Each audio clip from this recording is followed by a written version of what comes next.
नमस्कार, आप देख रहे हैं भारत 24 और मैं हूं आपके साथ अंजनी कुमार सिंह। 3 राज्यों में मतदान जारी है। असम, केरलम और पुडुचेरी में मतदान जनता कर रही है और ऐसे में भारी संख्या में लोग उतरे हैं और अपने मताधिकार का इस्तेमाल कर रहे हैं। अगर अभी तक आपने इस्तेमाल नहीं किया अपने मताधिकार का तो बस वक्त कम बचा हुआ है, घर से बाहर निकले और मतदान करें, क्योंकि अब देखिए अंतिम कुछ मिनट ही बाकी है जब ये मतदान की प्रक्रिया संपन्न हो जाएगी। जो लोग कतार में लगे हैं वो लोग ही मतदान कर पाएंगे, चूंकि 5 बजने वाले हैं। ऐसे में मतदान की जो प्रक्रिया है वो संपन्न होने वाली है। जो लोग कतार में हैं वही लोग अब मतदान दे पाएंगे और ऐसे में जो 3 राज्यों विधानसभा चुनाव हुए उसमें असम, केरलम और पुडुचेरी में मतदान 3 बजे तक के जो आंकड़े हमारे पास है, असम में सबसे ज्यादा 75.91% मतदान हुआ है। केरलम में 3 बजे तक 62.71% मतदान हुआ। पुडुचेरी में 3 बजे तक 72.40% मतदान हुआ है। असम में 126 सीटों पर मतदान है और केरलम में 140 सीटों पर मतदान, जबकि पुडुचेरी में 30 सीटों पर मतदान जारी है। तो इस तरीके से आप देखिए बम्पर वोटिंग हो रही है। और देखिए, हालांकि पहले ये कहा जाता था कि बम्पर वोटिंग के अपने अपने सियासी मायने निकाले जाते थे, लेकिन पिछले कुछ सालों में अब इस पे जो अनुमान पहले के थे वो अब धरे के धरे रह जाते हैं।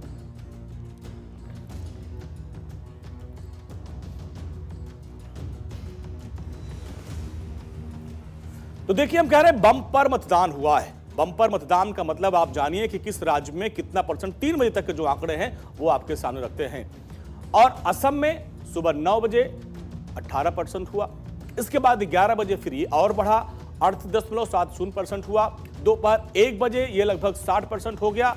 3 बजे 75.91% मतदान ये असम में दर्ज किया गया है। अब केरलम की बात करते हैं।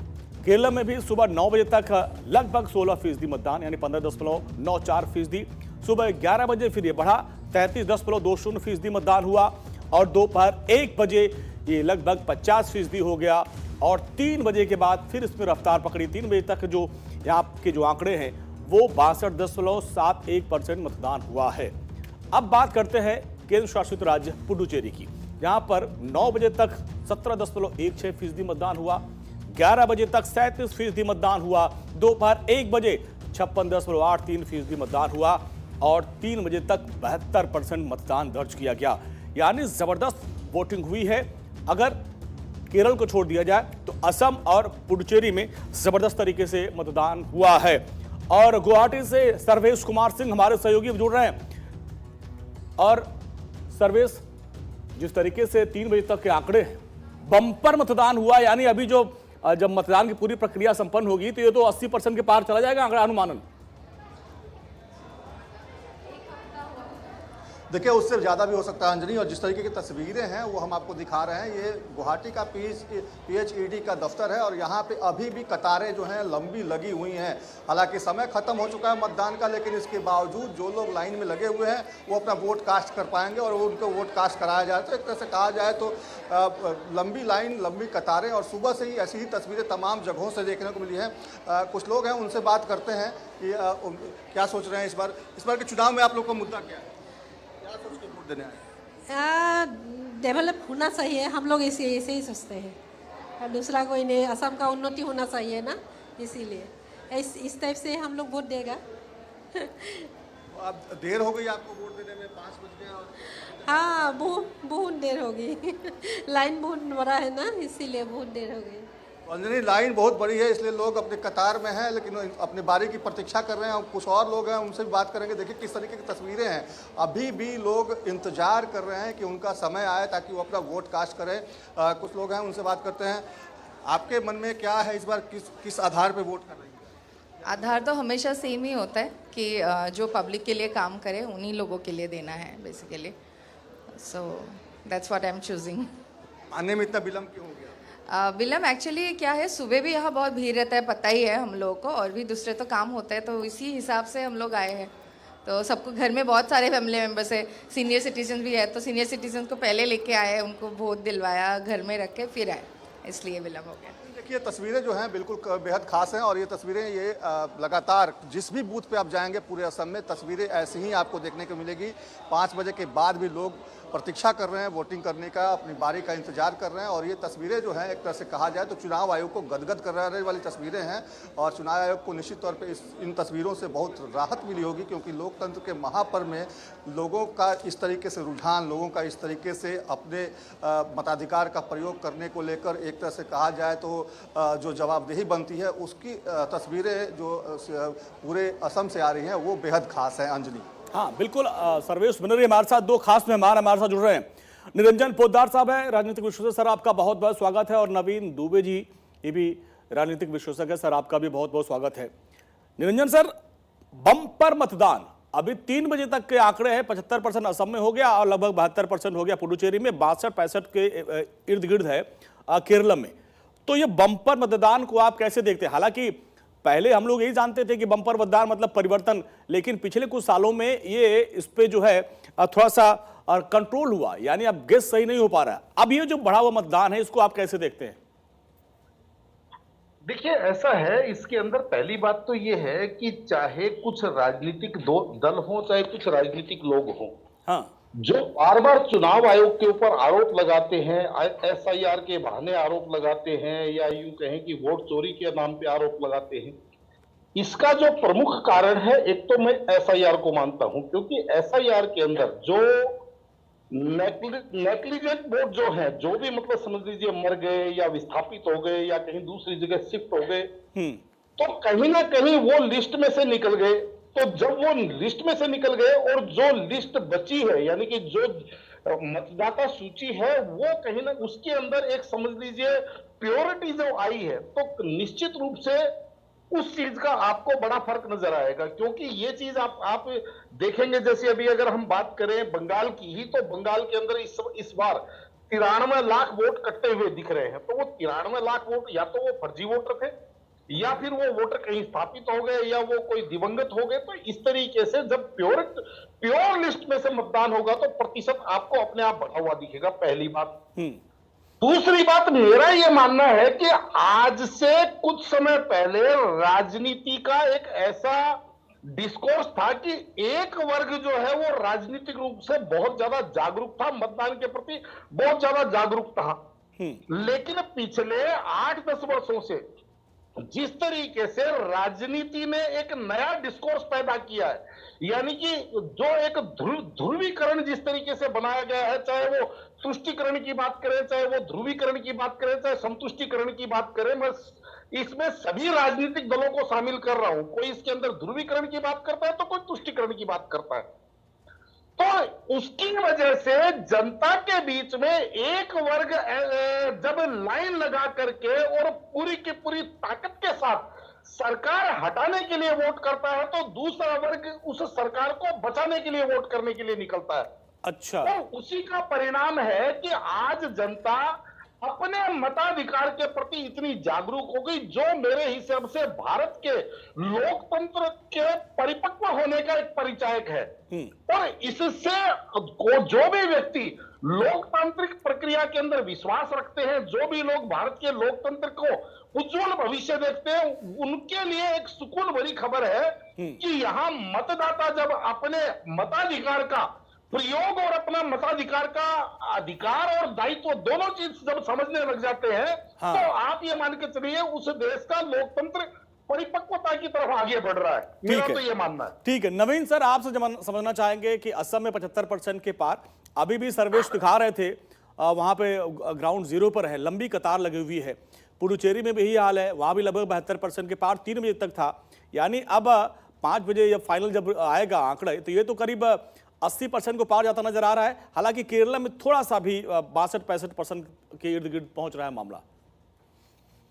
नहीं, देखिए अगर आप पिछले चुनाव को देखें, 2021 का जो मतदान हुआ था वो भी लगभग 84 कुछ प्रतिशत असम में हुआ था।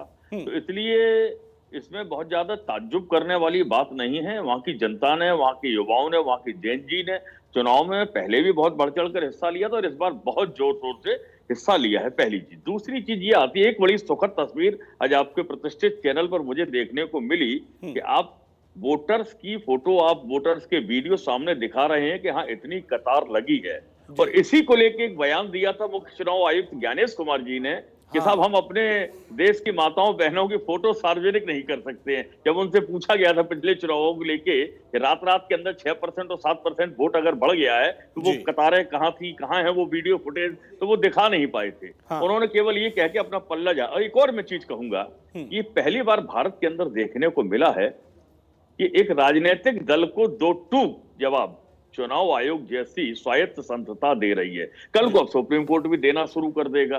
तो ये क्या चल रहा है भारत के अंदर? डेमोक्रेसी नाम की कोई चिड़िया है भी कि नहीं है? जो चुनाव आयुक्त की इतनी गंभीर, आप इतना मतलब आप समझिए घटिया किस्म का ट्वीट है और वो अभी तक पड़ा हुआ उनके एक्स हैंडल पर। इससे ज्यादा शर्मनाक स्थिति और क्या हो सकती है? किस तरीके से लोकतांत्रिक संवैधानिक संस्थाएं बंधक बना ली गई हैं और इस पर हम चर्चा ही नहीं कर रहे हैं, हम बोल ही नहीं रहे। मैं तो पूछता हूं कि ज्ञानेश कुमार को आके बोलना चाहिए पब्लिक डोमेन में। आप मुख्य चुनाव आयुक्त हैं इस देश के, आपकी जिम्मेदारी बनती है आप बताएं कि आप एक राजनीतिक दल को दो टूक क्यों दे रहे हैं। सवाल तो और भी राजनीतिक दलों ने आपसे उठाए हैं। आप एक पार्टी के लिए क्या काम कर रहे हैं? आपकी पार्टी अभी एक हाल ही में एक उनकी चुनाव आयोग का पत्र जारी हुआ जिसमें भारतीय जनता पार्टी की स्टैंप लगी हुई थी। या ये ट्वीट भारतीय जनता पार्टी के आईटी सेल कर रही है कि आजकल उसका ट्विटर हैंडल हैक हो गया भाजपा के पास में, या तो ये कहते चुनाव आयोग तो बात खत्म हो जाएगी। तीसरी एक और चीज आती है कि जिस तरीके से चुनाव आयोग की भूमिका विगत कुछ वर्षों में रही है, हमने शायर मिर्जा गालिब का अवतार देखे थे। राजीव कुमार नाम के चुनाव आयुक्त हुआ करते थे, मुख्य चुनाव आयुक्त हुआ करते थे। वो अब जब से रिटायर हुए हैं वो पता नहीं चल रहा वो भारत भूमि में निवास करते हैं कि विदेश में कहीं सेटल हो गए हैं, दृश्य से बिल्कुल गायब हो गए हैं। भारत के एक बड़े संवैधानिक पद पर बैठे हुए उच्च व्यक्ति की क्या इतनी सी मर्यादा होती है? आप सेवानिवृत्त हुए हैं, आप देश के अंदर बड़े पद से रिटायर हुए हैं, आप कम से कम सामने रहते। हमने और भी मोहम्मद अमीन साहब को देखा, और भी लोगों को देखा है, तमाम चुनाव से देश से रिटायर हुए और उसके बाद देश में रहे। टीएन शेषन ने तो चुनाव सुधार में बहुत बड़ा काम किया था।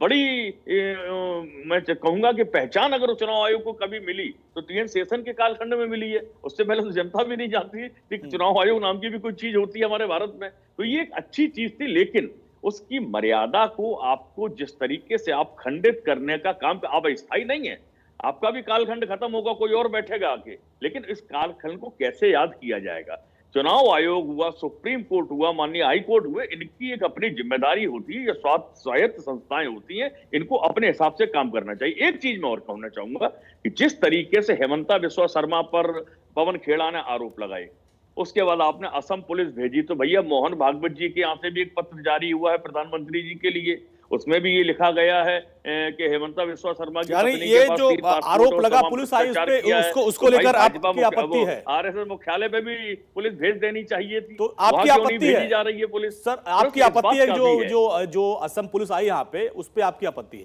ठीक है सर, अभी सर्वे साहब के पास आएंगे। अभी नवीन जी ने ये बात उठाई, जैसा कि चूंकि कांग्रेस वाले कहते भी थे कि महाराष्ट्र में और यहाँ वोट परसेंट कैसे बढ़ गया, आप वहां तो प्रत्यक्षम किम प्रमाणम आप बता रहे हैं भाई 5 बजे तक कहते हैं मतदान खत्म हो गया, इसके बाद भी लंबी कतारें लगी हुई है, यही वोट परसेंटेज जो अभी 75 से 85 होता है।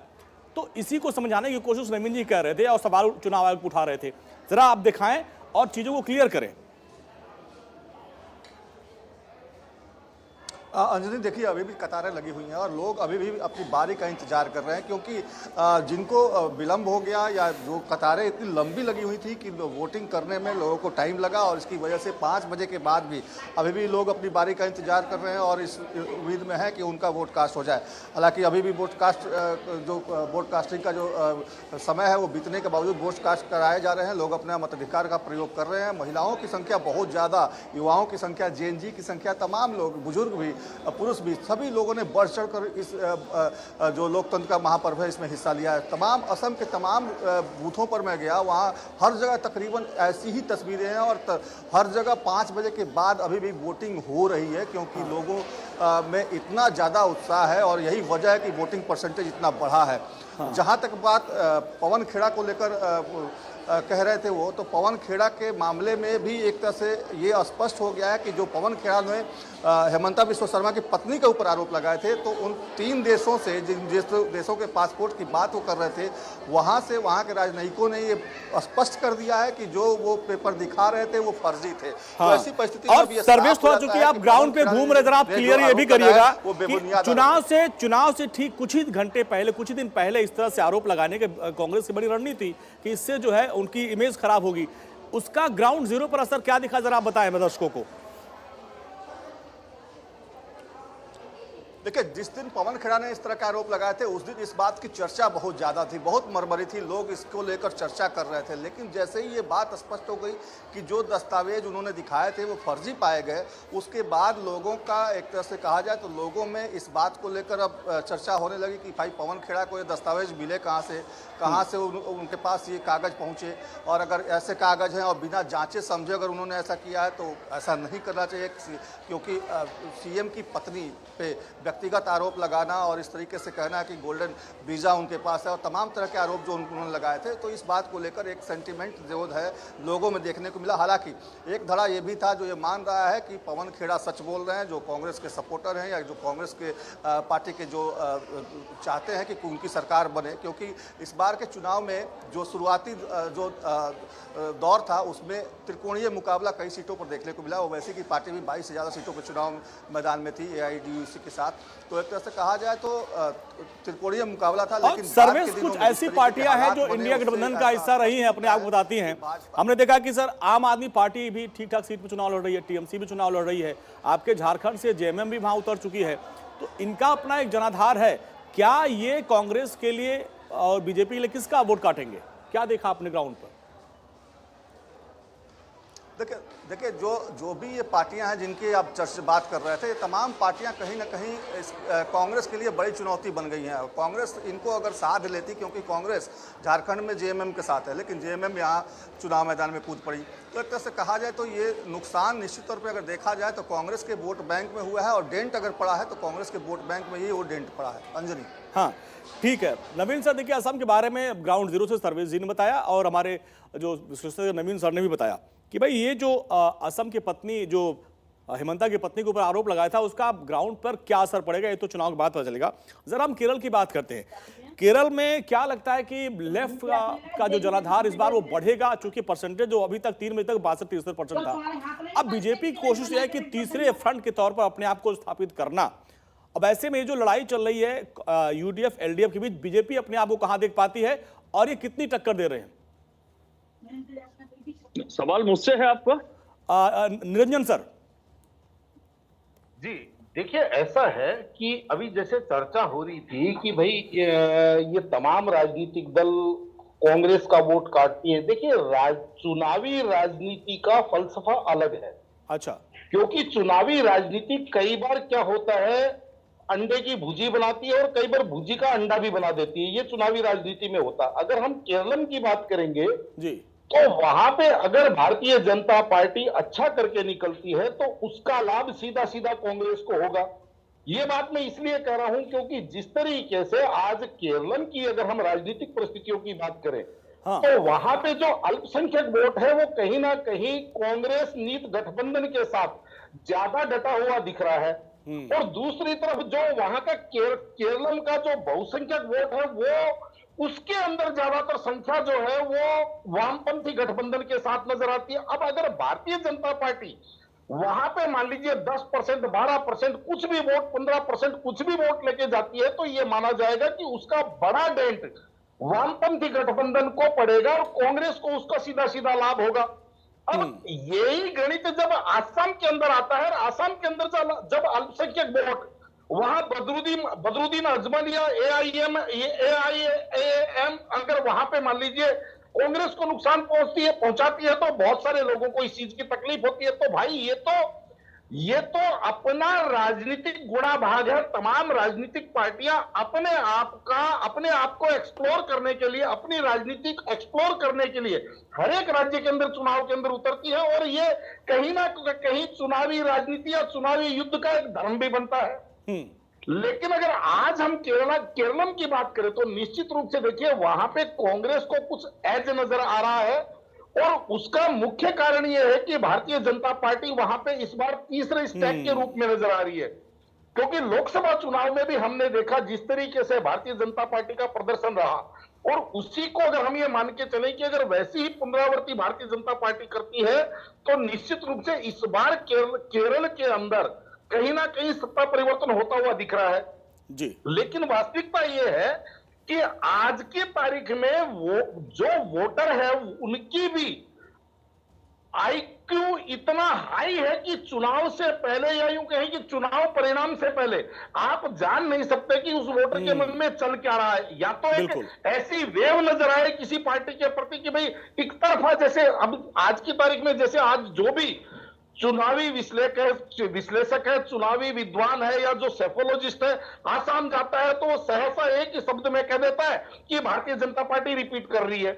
लेकिन केरलम के बारे में आप ऐसा नहीं कह सकते कि वहां पे ये पार्टी आ रही है या वो पार्टी आ रही है। वहां पे कांटे की टक्कर नजर आ रही है। उस कांटे की टक्कर के अंदर कांग्रेस बढ़त बनाती हुई दिख रही है, लेकिन जब इतने कांटे की टक्कर होती है तो परिणामों की प्रतीक्षा करना अनिवार्य हो जाता है। मेरा तो ये मानना है। नहीं, सही मूल्यांकन किया नवीन साहब। देखिए, बहुत अच्छी बात निरंजन जी ने कही कि भाई बीजेपी पिछले अगर 2 चुनाव से देखें उसका वोट परसेंटेज बढ़ा है। पहले वाले में तो सीट नहीं मिली, लेकिन दूसरे वाले में खाता खुल गया था।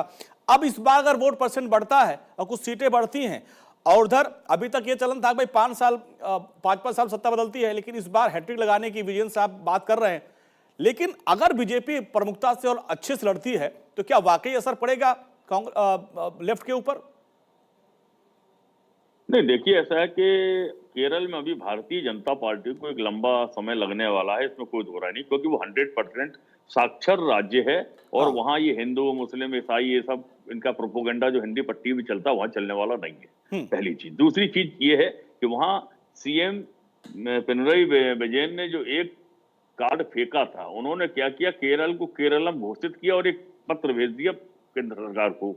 अब केंद्र सरकार के गले की वो फांस बन गया कि अगर इसको स्वीकार करते हैं तो पिनरई विजयन को लाभ मिल रहा हुआ ऐसा, अगर नहीं करते तो भी वो कहते तो कि केरल की अस्मिता, केरल की सभ्यता को अपमानित किया केंद्र के। तो ऐसी गुगली विजयन ने जो फेंकी है उसका लाभ मुझे लगता है एलडीएफ को मिलेगा। सरकार में बहुत जिम्मेदारी के साथ कहूंगा, वहां एलडीएफ आई। आप एक चीज देखिए, 2016 में जब चुनाव हुआ तो एलडीएफ को 91 सीटें थी, एंटी इनकम्बेंसी के बावजूद 2021 के चुनाव में 99 सीटें थी। अब जब 2026 का चुनाव हो रहा है तो आप कितनी सीटें कम कर लेंगे? 71-72 सीटें उनको चाहिए अपनी, 71 सीट पूर्ण बहुमत की, 2-4-5 सीटें कम कर सकते हैं। एक आध सीट कहीं भाजपा ले सकती है या अपना प्रतिशत बढ़ा सकती है। कांग्रेस कितनी लेगी? और कांग्रेस जो लेगी क्या वो सारी की सारी एलडीएफ की सीटें कांग्रेस के खाते में जाएंगी या यूडीएफ की सीटें जाएंगी? ये एक बड़ा प्रश्न है केरल के अंदर। मुझे लगता है वो बहुत लिटरेसी वाला राज्य होने के नाते, और विजयन ने जिस तरीके का काम किया, जिस तरीके के इसमें भी बता दीजिएगा कि क्या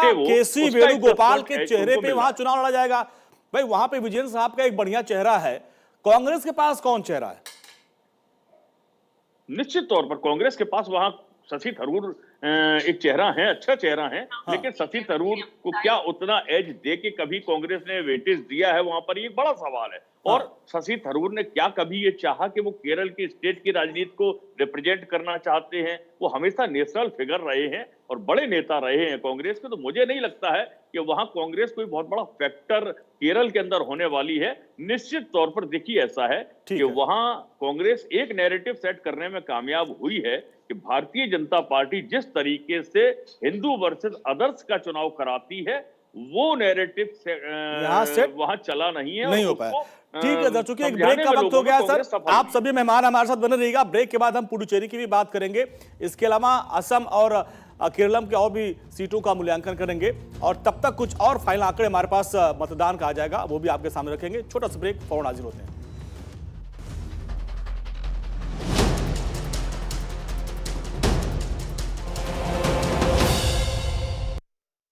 हेडलाइन के प्रस्तुत करता है डॉक्टर ऑर्थो आयुर्वेदिक ऑयल और कैप्सूल्स,